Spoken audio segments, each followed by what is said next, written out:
ছড়িয়ে পড়া ছবিকে কেন্দ্র করে নানাভাবে আমাদের ব্যাপারে মানে অপপ্রচারের চেষ্টা করা হয়েছে। আর সেই ছবিটা যদি আপনারা দেখেন তাহলে বুঝতে পারবেন সেখানে বাংলা টিফিনে আমরা হচ্ছে যে মানে একদম পাবলিক প্লেসে কিন্তু হচ্ছে যে বসে কথা বলছিলাম। যেটা হয়েছিল, আমরা বাংলা টিফিনে খেতে গিয়েছিলাম, আমাদের একজন হচ্ছে পুরানো সহযোদ্ধা, তিনি আমাদেরকে নিয়ে গিয়েছিলেন। সেখানে আমাদের শিবির সভাপতির সাথে দেখা হয়ে যায় এবং তাদের যে চর্চা সেই জায়গা থেকে তারা হচ্ছে আমাদের সাথে হচ্ছে যে কুশল বিনিময়ের চেষ্টা করে।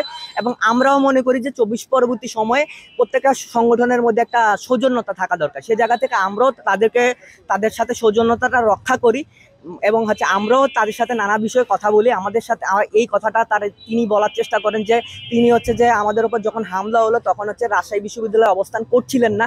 তিনি যদি অবস্থান করতেন সেই ক্ষেত্রে হচ্ছে যে হামলার ঘটনাটা হয়তো ঘটতো না। তখন আমরা উল্লেখ করি যে আপনার যে সাধারণ সম্পাদক সে নিজে হচ্ছে যে সে হামলার নেতৃত্ব দিচ্ছিলেন। সে জায়গা থেকে আপনার কথাটা তো আসলে ধোপে টিকে না।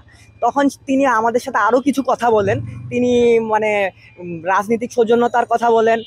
তো সব মিলিয়ে হচ্ছে যে আমরা হচ্ছে যে তার সাথে 5 মিনিটের মতো কথা বলি।